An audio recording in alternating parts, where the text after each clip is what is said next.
Hello friends, welcome back my YouTube channel nomadic के। और friends, कैसे हैं आप सब लोग? आई होप अच्छे होंगे फ्रेंड्स। तो फ्रेंड्स, हमारा जो आज का टॉपिक है, बहुत सारे लोग मेरे यूट्यूब चैनल पे कमेंट करते हैं, पूछते हैं कि भाई सिंगापुर में लिविंग कॉस्ट क्या आएगी, सिंगापुर का वर्क परमिट लेना है तो कैसे होगा।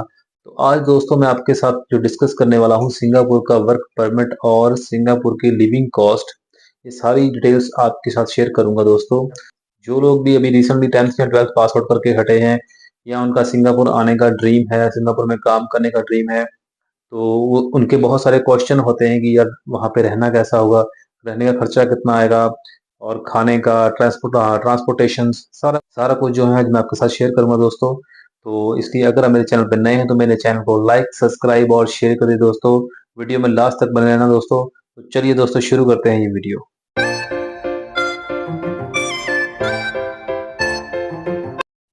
सो दोस्तों, जैसे मैंने बताया, हमारा जो आज का टॉपिक रहने वाला है, आज मैं बात करने वाला हूँ सिंगापुर के वर्क परमिट की और सिंगापुर में जो लिविंग कॉस्ट है। काफी फ्रेंड्स मेरे इंस्टा मेरे यूट्यूब चैनल पे मुझे कमेंट करते हैं, मुझसे पूछते हैं, ब्रदर सिंगापुर का वर्क परमिट चाहिए तो क्या प्रोसेस है और उसकी जो कॉस्ट क्या रहेगी, और अगर हम हमारा परमिट होता है तो सिंगापुर की लिविंग कॉस्ट क्या है, सिंगापुर में ट्रांसपोर्टेशन का, रहने का कितना खर्च आ जाएगा। तो आज हम यही सारा डिस्कस करने वाले दोस्तों, आज मैं यही बात करूंगा। तो इसलिए वीडियो में लास्ट तक बने रहना फ्रेंड्स। तो सबसे पहले दोस्तों बात करें सिंगापुर के वर्क परमिट की। सिंगापुर का जो वर्क परमिट है, 99% लोग मुझे यही कॉल करते हैं, सिंगापुर स्टडी वीजा नहीं चाहिए, हमें सिंगापुर का वर्क परमिट चाहिए। तो ऑफ कोर्स हर किसी को, क्योंकि स्टडी से तो कोई मतलब होता नहीं है, मोस्टली सबको यही होता है कि हम यार काम करें, पैसा नहीं करें, तो इसलिए सबको होता है कि वर्क परमिट डायरेक्टली मिल जाए तो ज्यादा बढ़िया है। बट नॉर्थ इंडियन के लिए क्या है कि वर्क परमिट थोड़ा सा डिफिकल्ट मिलता है। ये नहीं कि मिलता नहीं है, ये नहीं कि पॉसिबल नहीं है, ऑफ कोर्स पॉसिबल है, बट ये है कि थोड़ा नॉर्थ इंडियन के लिए जो वर्क परमिट है थोड़ा डिफिकल्ट है मिलना। क्योंकि एक तो सबसे पहले क्या है कि स्किल चाहिए होती है। जो स्किल बीसीए का सर्टिफिकेट जो चेन्नई से कोर्स करना पड़ता है, वो चाहिए होता है। विदाउट स्किल जो है बहुत रेयर होता है कि सिंगापुर का वर्क परमिट मिले। कंस्ट्रक्शन और मरीन में आपको मस्ट है कि आपको स्किल चाहिए ही चाहिए। और पीसीएम कोटा अब जो है, पीसीएम कोटे में भी मोस्टली नॉर्थ इंडियन को नहीं लिया जाता, उसमें भी साउथ इंडियन ही फर्स्ट चॉइस है।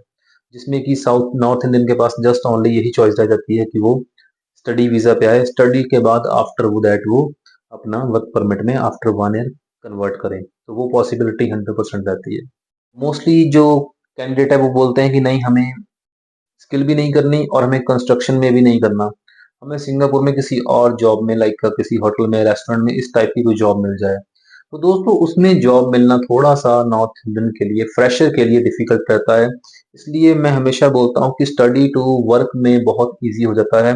जब आप सिंगापुर में आ जाते हो, आपके पास स्टडी वीजा है, आपको एक्सपीरियंस है, और आफ्टर दैट आपको किसी स्किल की जरूरत नहीं है, आप अपना जो वीजा है उसमें वर्क परमिट में कन्वर्ट कर सकते हैं फ्रेंड्स। जिसकी जो कॉस्ट भी बहुत कम रहती है। समटाइम आपको डूरिंग इंटर्नशिप जो होती है तभी आपको वर्क परमिट मिल जाता है। समटाइम वो आपको फ्री ऑफ कॉस्ट भी मिल जाता है, ये भी पॉसिबिलिटी रहती है। बट समटाइम क्या होता है कि आपको पे भी करना पड़ता है, बट वर्क परमिट मिल जाता है अगर आप लोग फाइंड आउट करें तो। स्टूडेंट्स के लिए इजीली वर्क परमिट मिल जाता है, जो जिसमें किसी रेस्टोरेंट में, होटल में, क्लीनिंग में, किसी भी टाइप का जो वर्क परमिट है आपको मिल जाता है, जिसमें आपको अच्छी सैलरी मिल जाती है। कम से कम 1200 से 1500 डॉलर मिनिमम बोल रहा हूँ, मैक्सिमम 1800 $2000 भी होती है। वो अकॉर्डिंग टू आपकी जॉब, अकॉर्डिंग टू आपके वर्क परमिट पे डिपेंड है। तो अगर आपका वर्क परमिट अप्रूव्ड होता है, उसके बाद जो लिविंग कॉस्ट मोस्टली कैंडिडेट का क्वेश्चन रहता है, चाहे वो स्टूडेंट हो, चाहे वो वर्क परमिट पे आया है, या कोई भी है, कोई सिंगापुर में लिविंग कॉस्ट क्या आएगी। तो दोस्तों सिंगापुर जो है बहुत एक्सपेंसिव कंट्री है। यहाँ पे जो लिविंग कॉस्ट है मिनिमम, अगर मैं शेयरिंग में बात करूँ रूम की, तो शेयरिंग में ही $350 मिनिमम चल रहा है। 300, 350, $400। तो इससे कम में कुछ है ही नहीं। अगर आप सोचो कि इससे कम में कुछ मिल जाए, तो वो पॉसिबिलिटी नहीं है। आपको इतना तो पे करना ही पड़ेगा, इतनी तो आपकी जो है अकोमोडेशन का आएगा ही आएगा, ये कंफर्म है। फूड, अगर आप यहाँ के कहीं जॉब कर रहे हो, मोस्टली फूड वहाँ आपको प्रोवाइड हो जाता है। जब रेस्टोरेंट वगैरह में आप जॉब करते हो तो फूड वहाँ पे प्रोवाइड हो जाता है। बट इन केस अगर आपको फूड पसंद नहीं है और आप चाहते हो कि नॉन वेजिटेरियन फूड मैं नहीं खा सकता, मुझे वेजिटेरियन चाहिए, तो उसके लिए फिर नो चॉइस, फिर तो आपको खुद ही कुक करना पड़ेगा। तो वो एक्सपेंस आपका ही होगा, जिसमें आपका एक $100-200 तो मंथली लग ही जाता है। अगर आप शेयरिंग में करते हो तो आपका वो खर्चा थोड़ा कम हो जाता है। अगर आप अकेले करते हो तो $100-200, $200 तो कहीं नहीं गया फ्रेंड्स। वर्क परमिट में जो ट्रांसपोर्टेशन होती है वो कंपनी की रहती है, कंपनी ही आपको पिक एंड ड्रॉप करती है। ट्रांसपोर्टेशन प्लस आपकी इंश्योरेंस वगैरह सारा कुछ कंपनी प्रोवाइड करती है। सम टाइम क्या होता है कि वर्क परमिट में आपको अकोमोडेशन भी प्रोवाइड हो जाती है, कंपनी वो भी दे देती है। तो वो डिपेंड है कंपनी देती कि नहीं देती, अगर आप F&B कैटेगरी में हो। बट अगर आप हो PCM में, कंस्ट्रक्शन मरीन में, तब तो दोस्तों अकोमोडेशन जो है कंपनी की रहती है 99%। बहुत रेयर होगा कोई आपको अकोमोडेशन नहीं होगी, अदरवाइज वो कंपनी की ही रहेगी। हम स्टूडेंट्स के तौर पे अगर बात करें लिविंग कॉस्ट की, या फिर आप ओपन वर्क परमिट पे आ रहे हो तो उसकी लिविंग कॉस्ट की बात करें तो दोस्तों कम से कम आपका $600 तो कहीं नहीं गया, $600 मिनिमम आपको लिविंग कॉस्ट चाहिए चाहिए सिंगापुर में, अगर आपको सिंगापुर में रहना है तो।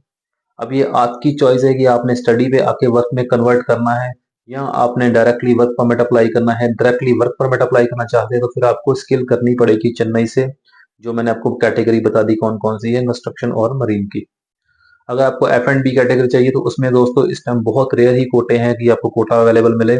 बट इसके नाम पे बहुत सारे फ्रॉड भी चल रहे हैं, आपसे पैसे लिए जाते हैं और आपको वीज़ा नहीं दिया जाता, आपको फेक वीज़ा दिया जाता है। तो दोस्तों ये चीज़ें चल रही हैं।